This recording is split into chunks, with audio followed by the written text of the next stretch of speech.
Hey friends, welcome back to Ball Homestead. My name is Beverly and I'm so glad you're here. Today we're going to do several projects. We worked hard yesterday in the yard and in the fencing, taking care of some stuff, hauling hay, doing all that, trying to get this housework done. Now I've pretty much got that done. I'm finishing up laundry and I need to do some projects. So we are going to get started on that.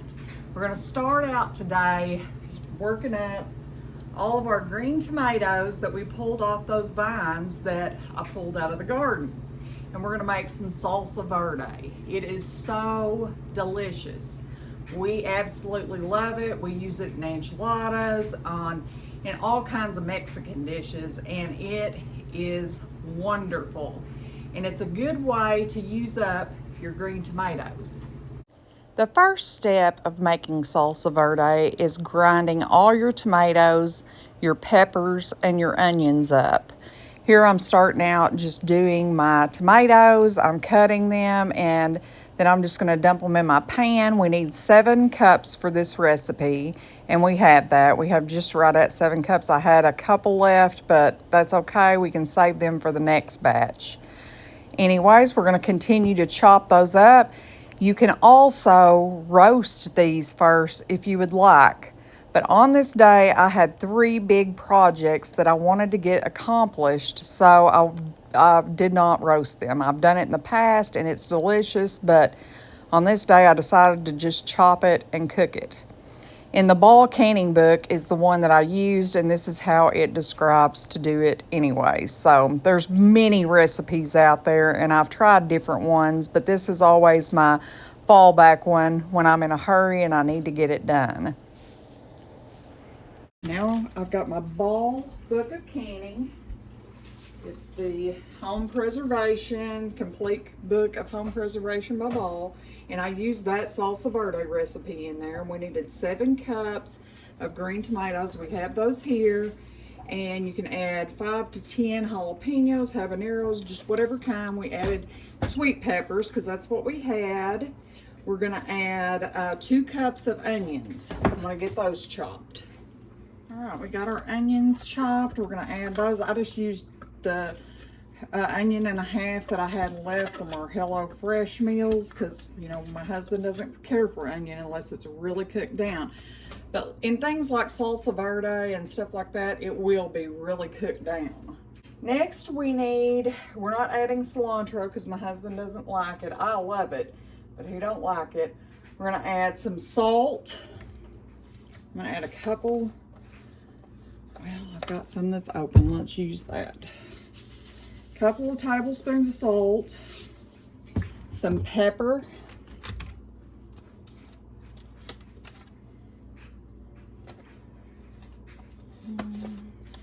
some cumin, and dried oregano. And I have some fresh from the garden. Well, not fresh, but dehydrated.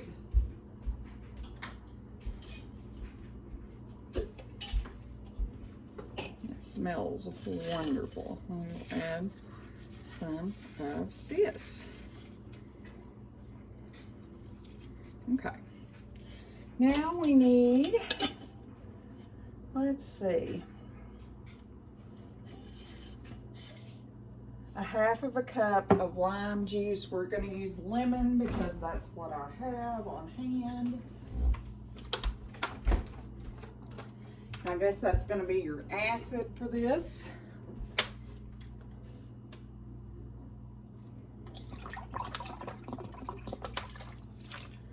Okay, we're going to stir that up and get our stove on, because this is all going to need to kind of cook together for a little bit. It smells wonderful already. And my motto is waste not. Ooh, there's a big chunk of tomato that didn't get chopped. We'll chop that up really small if we can, just by hand, because I've already put the food processor thing in the sink to be washed, but we'll chop it up some because it's going to cook some and it'll get smaller anyways. All right.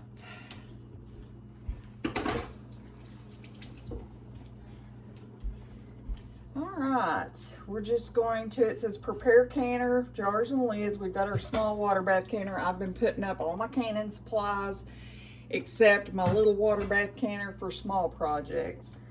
In a stainless steel saucepan, combine tomatoes, peppers, onions, garlic, and lime juice. Bring to a boil over medium to high heat, stirring constantly.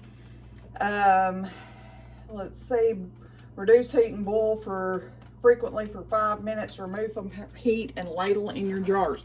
I've got to get a couple of garlic pucks out of the freezer. We're going to toss those in, and we're just going to let them. Friends, these garlic pucks are the best thing I've ever made. They just make my life so easy. We're just going to let this come up to a boil. I'm going to get my water bath canner clean and ready to go and get all my jars ready. So when this is boiled for 5 minutes, we can start ladling it in. All right, our verde is ready to jar up, so we're gonna get it going in some jars. I got all my jars over here re-washed. I put all of them up clean, but I always wash them before I use them that day.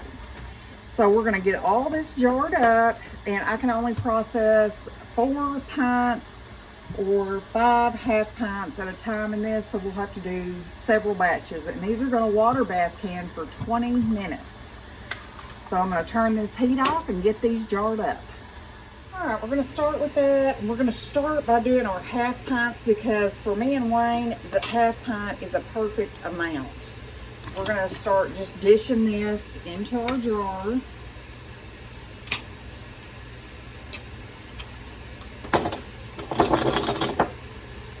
Go to the next one. This being such a thick, chunky substance, we're really going to have to be good about getting our air bubbles out and kind of packing that down. And I may have to take a little bit out of both of those. They look almost a little too full. I'm going to do a mixture of half pints and pints, because I have already canned salsa verde for the year with my tomatillos, and I was thinking I could gift my girls some of this to use in their cooking. They have families, both have 2 kids each, so this would be about the proper amount for a family of 4, I think. And I'll have plenty more. We have over half of our tomatoes still out there.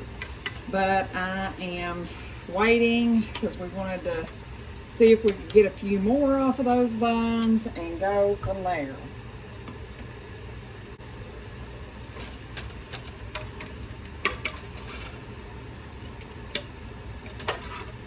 This smells wonderful. And I know my oldest daughter loves this stuff that I make, the verde anyways, because she's told me how much she loves it a few times, and they use it quite often when I gift them some. So what I'm going to do is take this spoon here and kind of mash down, because see, once I mash all of it down, we don't have a big gap there. I still have about another jar, so I'm going to go ahead and get that done out. And then we're going to work, oh, it's not a big jar though. I'm going to go get a little jar to put that in. You know what, I'm just going to put it in this little bowl here and pop it in the fridge, because I really don't even know if it's a little jar's worth. I hate to process something if it's not even a jar's worth, you know. And I don't think it will be. But we can use this week in something. I'll figure something out. Yeah, it's about perfect there. Okay, get all this out of the way. Now we're going to go through and just kind of debubble. I'm really going to go around and kind of mash this down, because it being so chunky as it is, and this needs a little out of it. We can add it to this one because it's a little bit shy.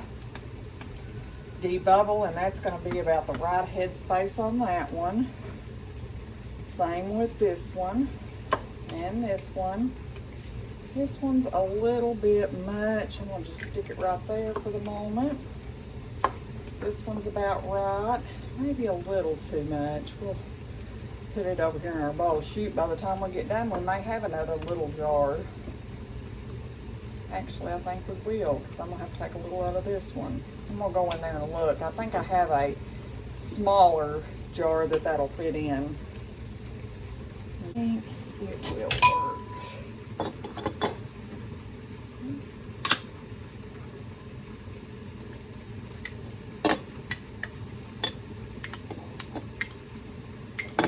It's going to be too big. It was just a skinny one, but oh well, we will just stick it in the fridge and I'll use it this week. It's worth a try.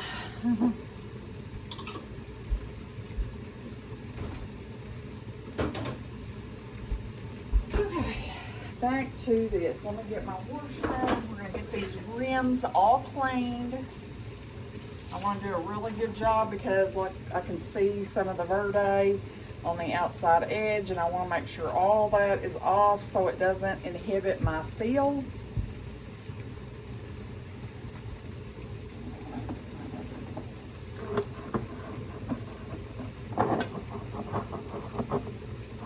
It smells so good, guys.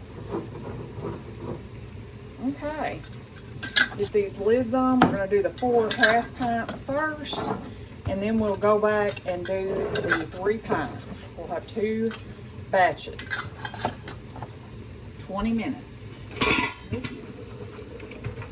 Water in our water bath canner is boiling. Okay. Timer for 20 minutes. While that's doing that, I'm going to get our mess cleaned up, and then we're going to start making our biscuits. All right, guys, we're moving over to the bar, and we are going to make some homemade biscuits. And we're going to do this recipe at least 3 times, maybe 4 or 5. And we're going to freeze a bunch of biscuits today because this is something I do, and I have not done it in months. And I'm tired of getting up on Saturday morning and making biscuits. I like to make a whole bunch a couple of times a year and not have to worry about dirtying my kitchen up every time. So I've got my big bowl out here. I have butter in the freezer. I have my milk here, and it calls for buttermilk, so we're going to turn this milk into buttermilk, and we're going to get started making these hopefully delicious biscuits. Alright, so our recipe calls for a half of a cup of buttermilk, and what I'm going to do is I'm just going to put a splash of vinegar in this milk and stir it around because I want it to taste, you know, like the recipe. And I'm just going to stir it around. That vinegar should turn this into buttermilk in just a few minutes, and it'll be ready to use. For this recipe, it calls for self-rising flour. Well, I don't have that on hand. So we are going to just use our bread flour, all-purpose flour, whatever you want to call it. And we're going to get that in our mixing bowl. And then we need 2.5 cups. And this is a half cup measure.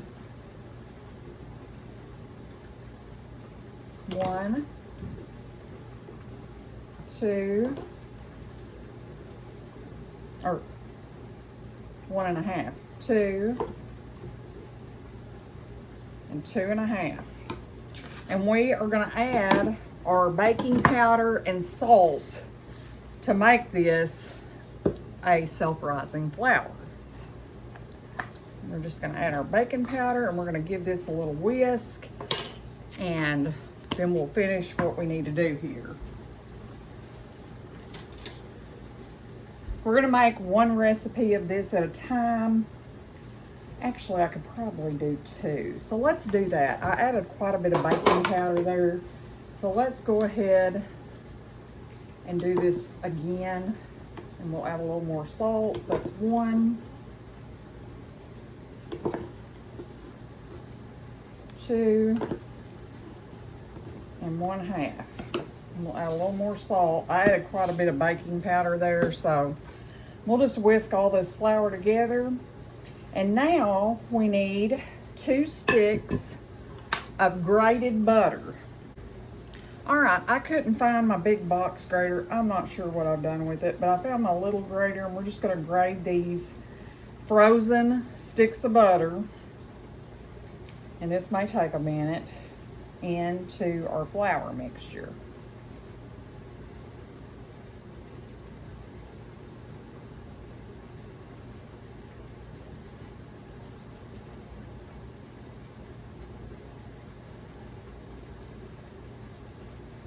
I seen this recipe on Facebook and I thought, oh, those biscuits look delicious. I don't know if ours will be that delicious, but we're definitely gonna give it a try because I usually use Biscuit to do this recipe and sour cream, but I thought I'm gonna try something different and see how they freeze up and all that. So that's what we're gonna do today.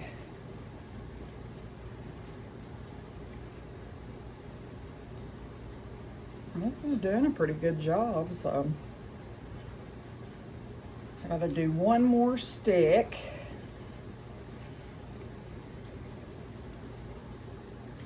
And I want to get this kind of mixed in the flour before we do that other stick.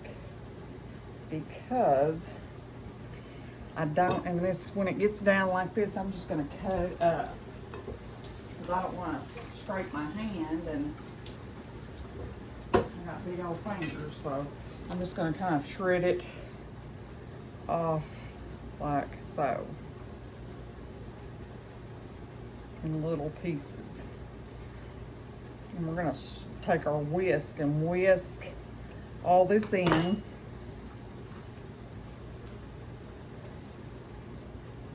And now we're gonna do the other stick and get this done. Oh, so to say, I knew I had some more sticks out here. All right.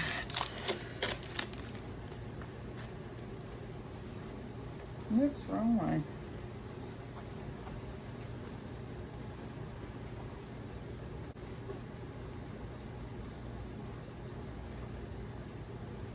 Okay, we're going to just whisk all this together. And now we're going to add our milk.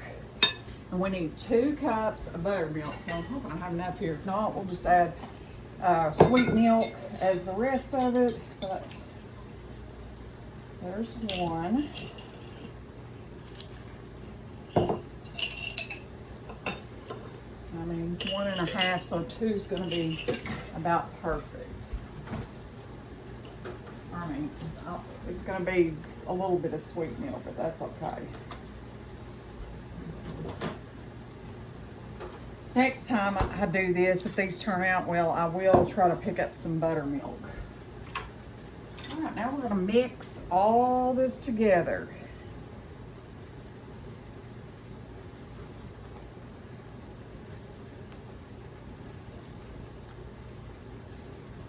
The recipe did say not to over mix it, but we want to make sure it's good and incorporated. Maybe I'll get in here with my hands and kind of feel, because that's, to me, the easiest way to tell if your dough is moist enough.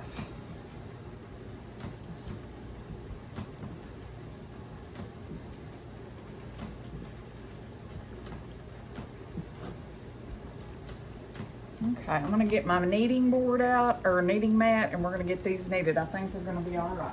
And I think we have enough in our bowl here to kind of work with. So we need to try to mix all of this together.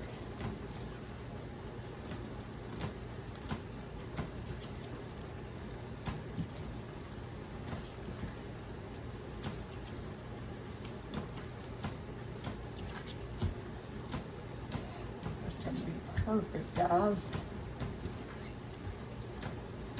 Okay, now we're going to make our layers in our biscuits. And when you want to make layers in your biscuits, you're going to fold them and mash it back out.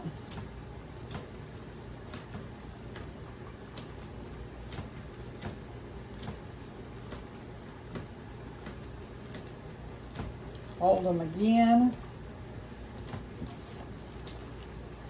And mash it back out.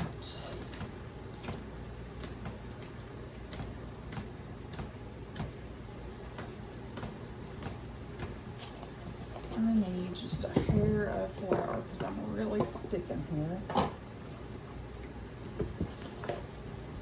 Yep. Just a bit. And we're gonna do it one more time, then we're gonna mash it to the desired consistency. All right, I'm gonna start rolling this out.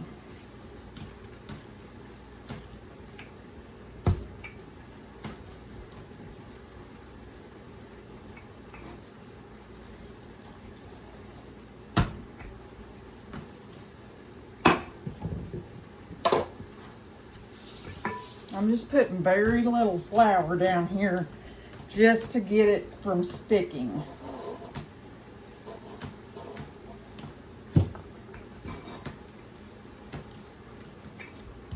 Just a bit.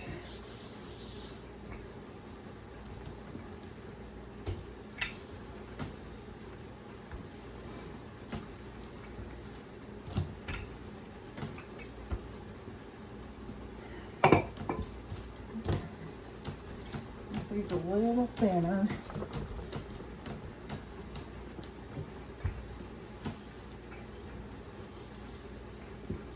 I think we're about there. All right, I'm gonna get my pan out. We're gonna start cutting biscuits.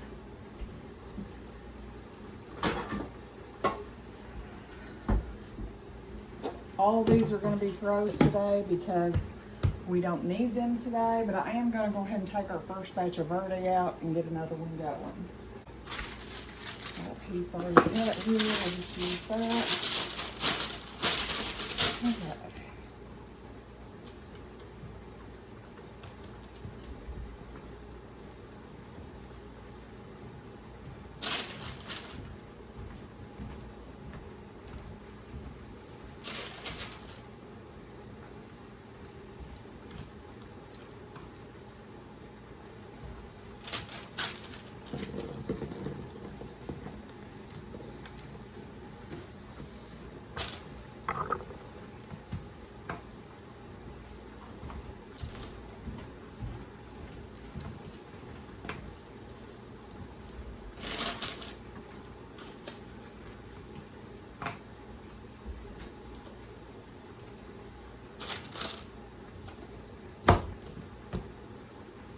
I don't want to mash too hard because I have my silicone mat here and I don't want to cut into it, so that's why you see me have to kind of pop some of those out or apart.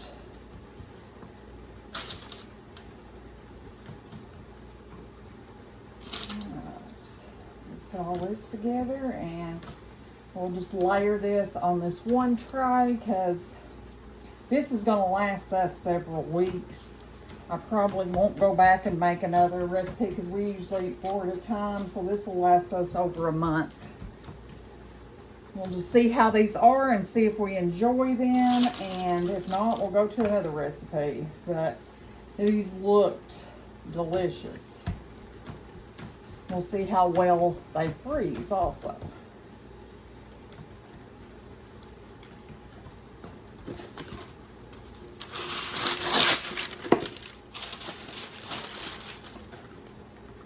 This will help me out for at least a month.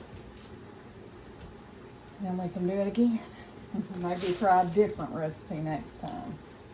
Hopefully though, this one will be delicious. It smells good and it looks wonderful on the Facebook thing, but anything can look good. Now this last one, all I ever do is just kind of roll it up and shape it.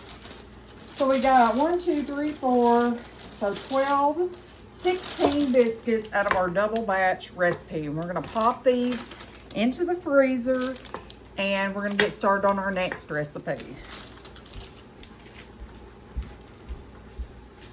A quick cleanup because I'm trying to keep my house clean, and then we're gonna get started on the pastry we're gonna make. All right, for this recipe, we are going to need our KitchenAid. I like to mix, you don't have to, but I prefer mixing my yeast doughs in my KitchenAid.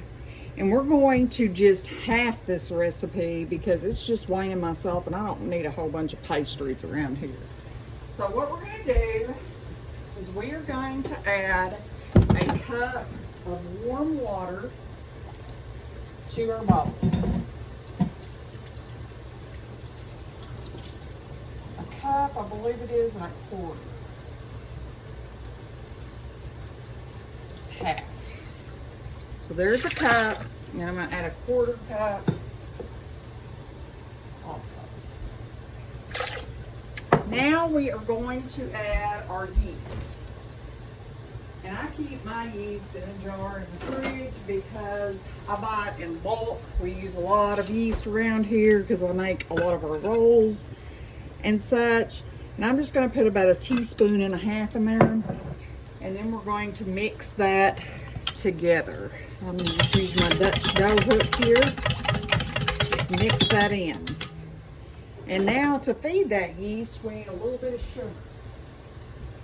So we're going to add a little dab of sugar. This, just a little bit, like maybe a quarter cup. And we're going to let that bloom. It's going to take it just a few minutes. And while that's blooming, I'm going to get all these dishes washed up, so that'll give me time to do that. So I'll see you in just a minute. All right, we are ready. Our yeast is good and bubbly. We're going to go ahead and start adding some flour. We're going to start out with 2 cups and go from there. And we need to add our salt at this point.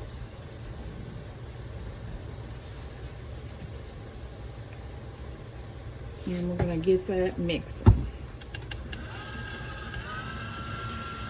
Like I said, I'm just doing half the recipe. I will post the recipe that I'm using. I'm using my roll recipe for this pastry, but I think it's going to work. It may not, but we're going to give it a try.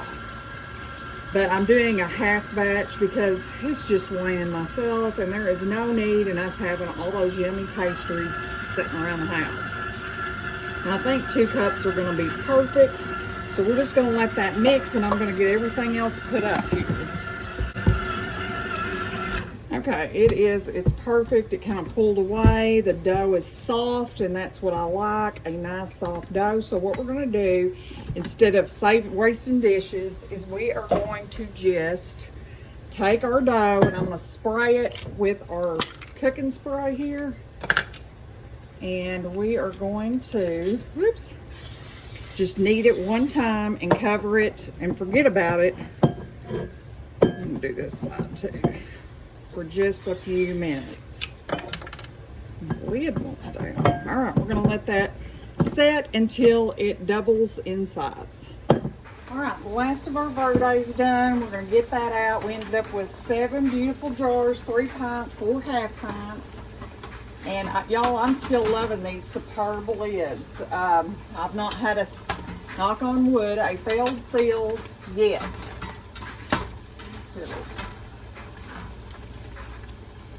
So I'm pleased with that. And so far so good. So we're going to let those cool, and when our dough gets ready, we will go back to that, but we're going to make some laundry detergent next. All right, we are out of laundry detergent. So what we're going to do is we're going to start out by boiling 4 cups of water. I'm measuring that out right now into my pan. I love making my own homemade laundry soap. It saves a ton, plus we control the ingredients that's in it. And that's another thing I like. Every so often I'll find a good sale and I'll buy some just to have if I run out.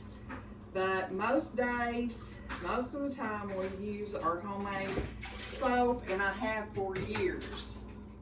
When the kids was growing up, it just saved a ton of money. So we're gonna get this water boiling, and then we're gonna measure out our soap for that. In the meantime, I'm gonna take a bowl and fill my 5-gallon bucket halfway full with water. I just have a certain bucket we use for laundry soap. I keep it in the laundry room, and whenever it's empty, we just bring it back and start again. But I'm gonna fill this halfway with just warm water.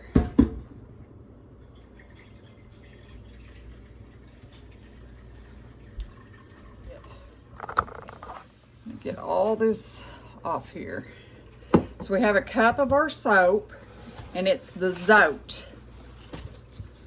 You can use any kind you'd like though. I think they have Castile and other kinds. Now we're going to get our 2-cup measure out, and we need a cup of washing soda and a half of a cup of borax. This makes a 5-gallon bucket full of detergent, guys. This is very few ingredients for, you know, what you get. So we need a cup of washing soda. I'm gonna mix the washing soda and the borax together. We're not gonna add that till the end.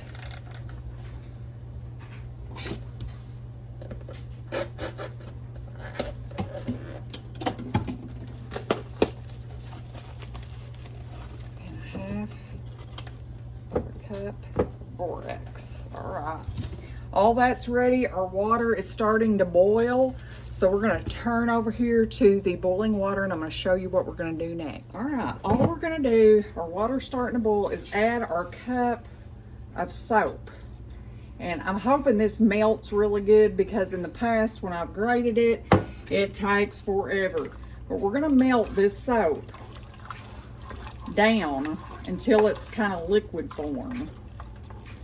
I'm just going to leave it on the heat and stir and stir and stir and get this soap melted.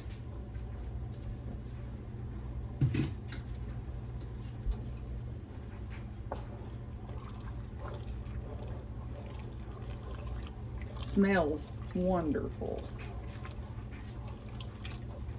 I love the Zote. I've used the felt snap though when I first started, before I discovered the Zote, and that is my favorite.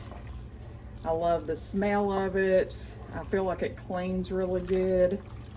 I like this detergent better than store-bought. I feel like it does a lot better job. I use about 1/4 cup per load to 1/2 cup, depending on the size of the load.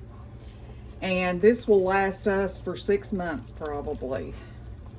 And it's way cheaper. I'm gonna have maybe $3 or $4 in this 5-gallon bucket, because I have plenty left to make more. Once this is good and dissolved, we're gonna add this to our water, but I wanna make sure it's all good and dissolved. I don't want big chunks of soap in our detergent. We're almost there, but I still see a few little chunks. I think we're there. I'm gonna go ahead and turn the heat off, and we're gonna go ahead and add our washing soda and borax and mix that well in with this soap, just so we can mix it before we get it, and it's in this hot mixture, so we can get it all dissolved good before we pour it into our warm water. But this is way hotter. I just want to make sure it's good and dissolved.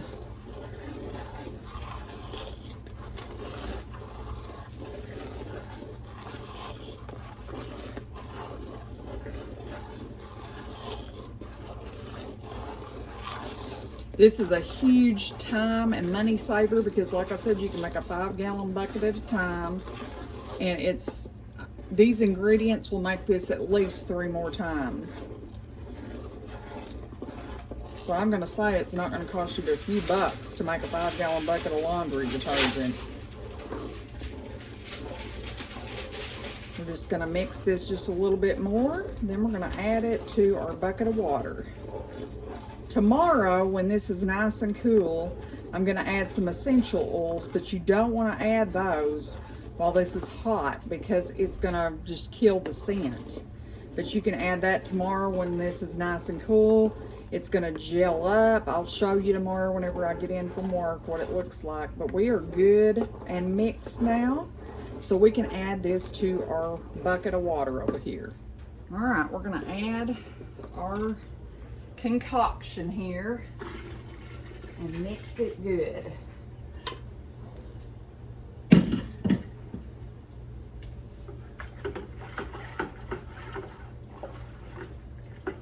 the recipe says to go ahead and fill your 5-gallon bucket on up with water, so I'll probably add one more bowl of water to this.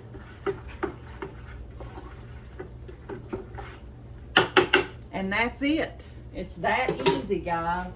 And we'll have, like I said, enough detergent to last us for about 6 months. And it literally took a few minutes, and it's super cheap to make. I mean, you can't go wrong with it. And I love the smell of it. I think it smells super clean and refreshing, whereas some of the things that you buy is almost perfumed, and I don't feel like it cleans as good as this does. We're gonna finish topping this off, mix that water in, get the lid on it, and I'll show you what it looks like tomorrow. I also wanted to show you the laundry detergent. I used my first of this batch, but look how thick and creamy it is. If I wanted to add essential oils at this time, I could. I love this laundry detergent. It's super cheap and simple to make. Our dough is ready. I'm going to grab the flour and flour my mat. I didn't pick it up because I knew we were going to have to use it for this. And I grabbed some of our homemade peach pie filling, and we're going to make some danishes. I'm going to get my oven preheating so that is ready, and we're going to get started. All right, my thoughts on this is to just get a small amount of flour. I'm going to sprinkle it kind of like I did for my biscuits around, and then we're going to just take a little dab of our dough, kind of like so, and roll it in this flour and get it covered. And my idea is to, let's see here, roll these out a little bit, because I want to make them, they're going to rise again, but I want to make them kind of thin. About like so. And now what we're going to do is I'm going to take a knife. We're going to cut a slit here on this side and make sure to get all the way through, and a slit here on this side. I think that's right. Maybe here on the top. We'll do them all four. I may not have to do all four, but we're going to start out with that. I'm going to get my peach pie filling. Get a spoon here. Oh, I did not mean to set my flour on my oiled pan there. And we are going to add a little dab of this right to the center. We're going to take that and go across, take that and go across. And these two don't need to be cut, just the one. Now we're going to get it onto our pan here. And we're just going to keep going until we get all these made up. We're going to use about a roll size to do each one. And I'm going to kind of roll it into a ball because I want to make them as even as I can.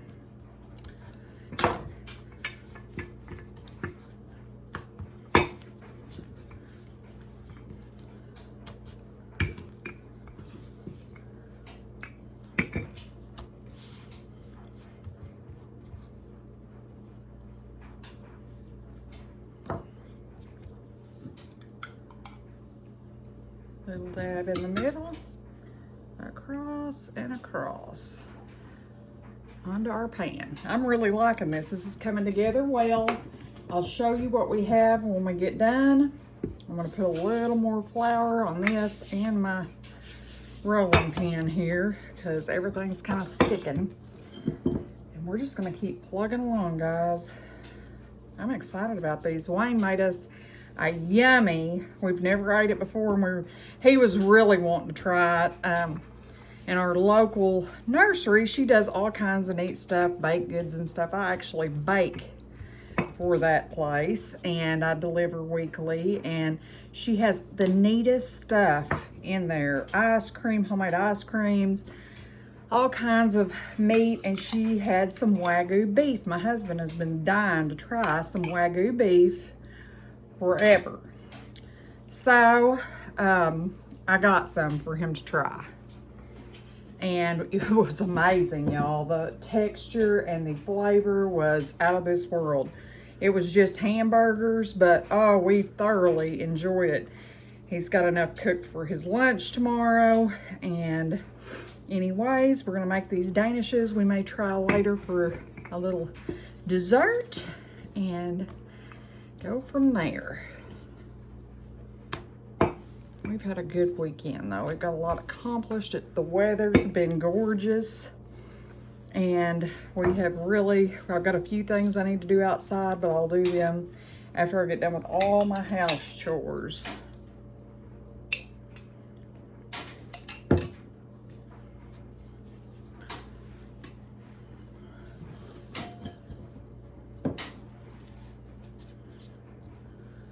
I'm gonna have a little cleanup to do. I'm gonna have to do a little sweeping. And then I think I'll be done after these rise. We'll get them baked and we're gonna call it a day. We got a lot accomplished today. A lot. I'm very thankful. This is just the roll recipe that I use. I'll post it in the description. I like it because it always works well for me. I don't have a problem with it coming together like some things. So this is just kind of my go-to recipe. Anyhow, you can use whatever kind of pastry recipe or whatever you want for this. This was just, I seen this on Reels, something similar to this, and they didn't give the recipe, but they were just showing how to do them. And I thought, you know what, I think I could do that with my roll recipe and make a yummy pastry out of that. So I wanted to give it a try because I thought if it works, I could make these at work. Strawberry and cream would be amazing. We're just doing a simple peach one today because I didn't have any cream cheese. But I seen an apple one done like this and I thought, ooh, I bet peach would be wonderful. We'll make a little glaze for the top and it'll be delicious. I've got enough for, I think 2-3 more here. Let's see. I have to do some finagling here to get them on my thingy. I think 3. Yeah. So let's see if we can scoot them a little bit. Yeah. At least get 2 more in there. Maybe a 3rd one at the bottom.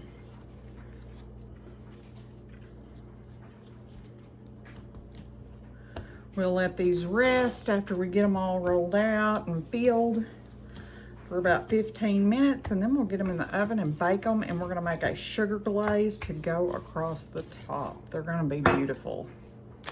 I think they will anyways.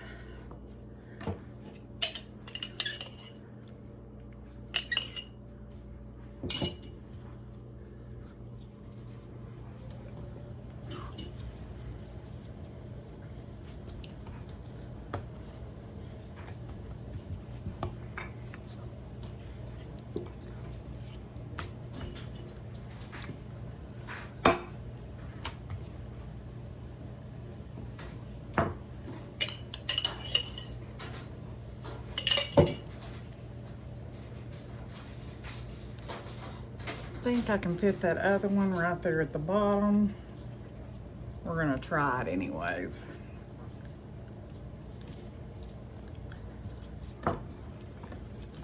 This pint jar worked out perfect for this recipe, doing it, you know, by one. I just did a half of a recipe. I didn't double this or may even make a full recipe. We just did a single recipe of this. And this worked out perfect for our danishes.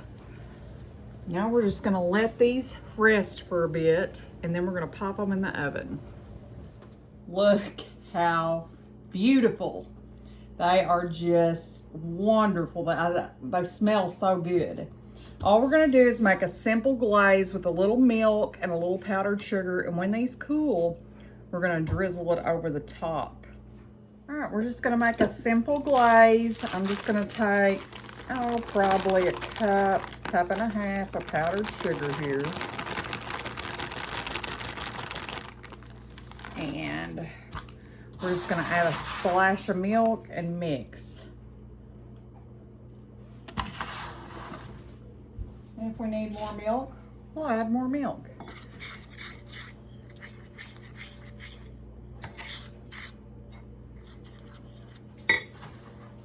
But I don't want to add too much at a time because it'll be too thin then.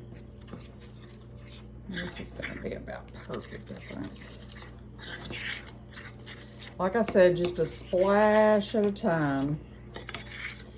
And I'm not going to add this to all these yet because I think it'll just, whoops, I'm just making a huge mess. I think it'll just run off because of the heat of the Danishes.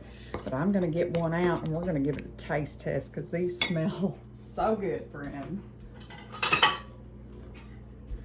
We're just going to get this one right here off the edge. And we're just going to drizzle a little bit of our stuff on there. Look at that.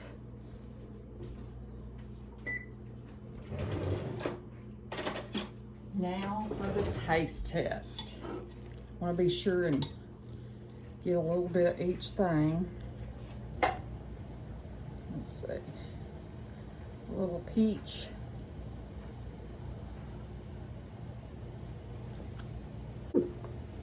Hot. But good.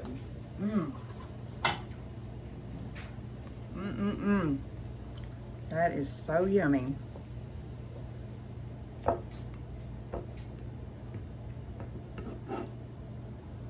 Once these cool a little bit, I'm going to drizzle that all over the top.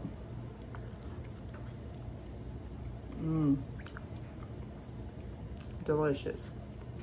This was a wonderful idea. You could do this with apples. You could do it with cream cheese and strawberries. The possibilities are endless, but it's so yummy. That dough that I make my rolls with is the absolute best dough ever. And this peach pie filling that we made homemade is phenomenal.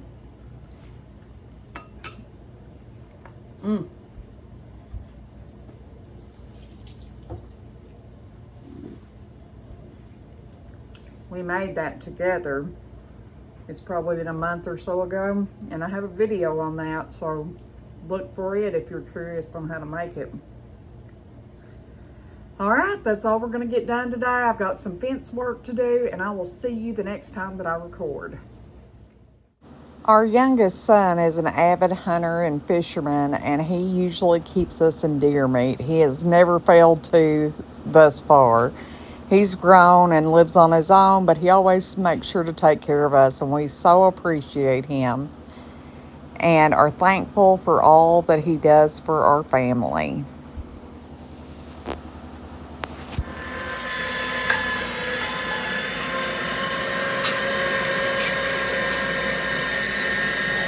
Good, fresh deer meat.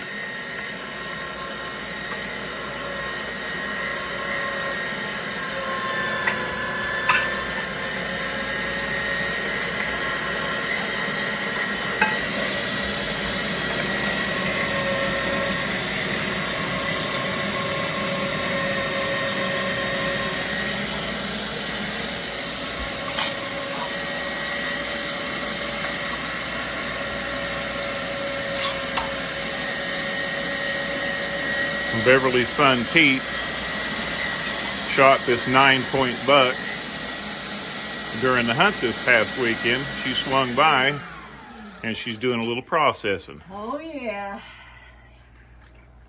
He did it through the velvet hunt, or what it's called. How many times would you say you've done that over the years? A bunch. I have lost count over how many times I have cut up deer. A lot of people will ask me to process theirs. This one we're just grinding because it was a big old buck. And Pete got the loins off of it. I saved some steaks because I'm going to surprise him with some jerky. So maybe a possible future jerky video, huh? Yeah. But I'll just trim all this nasty off of there. I have a bowl here. All that'll go to the cat and the dogs. And, and we'll cut all that beautiful meat up. Heck yeah. We're not even close to done yet.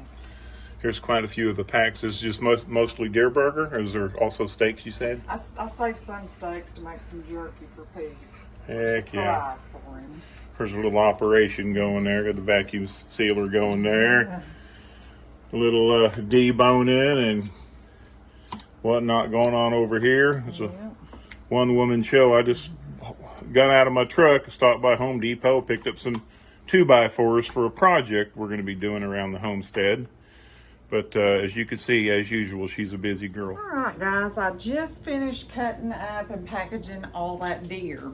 But I saved a pack of steaks that I had cut because I want to surprise my son with some deer jerky because he's always keeping us some deer meat. So I'm going to show you how I do that. Here I have my deer steak. I'm going to take some plastic wrap and lay over the top of it. Then I'm going to take my meat cleaver. I'm just going to lightly go over it. I'm going to flip it over. Do it again. This keeps it from slinging meat everywhere. And now I'm going to flip it back over and we're going to really pound it out.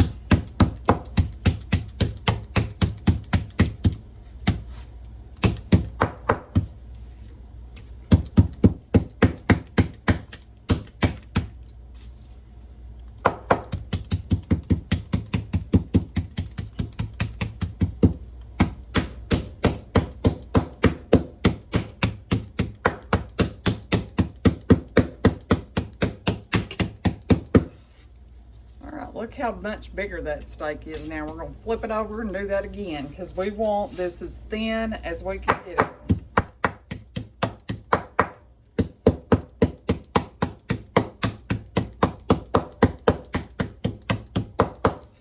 All right, now we're going to take this and put it in a bowl because I'll show you the next step when we get all this beat out. One thing I do want to say is when you're beating this meat out, you really want to whack it good. I always do it with the big side first, then I go back with the other one. And I mean, I'm putting some pressure behind it. I'm making this meat super tender.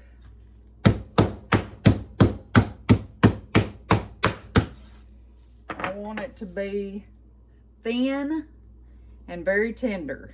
All right, the way we have always made deer jerky, I've made this for many years. When my kids were home, we would sometimes do, multiple hams and stuff into steak to make jerky. What we're gonna do is, this is our favorite flavor. It's generic Dale's is what it is. Any kind of steak seasoning. And you're just gonna pour it where it's completely covering the meat. You're gonna let it set for a day or two. And then we'll do the next step. I'm gonna cover it up and put it in the refrigerator. All right, guys, it's the next day. All I did was take my meat out and lay it on the racks, and I'm gonna get it in my dehydrator at the temperature it's supposed to dehydrate. I'll let you see what it looks like when it's done. All right, guys, here is our jerky. I know it's not very much, but I wanted to just give my son a little bit and tell him if he wants more, he knows where it came from. Anyways, thank you for stopping back by our homestead. Please like, share, and subscribe. Until next time, friends, goodbye.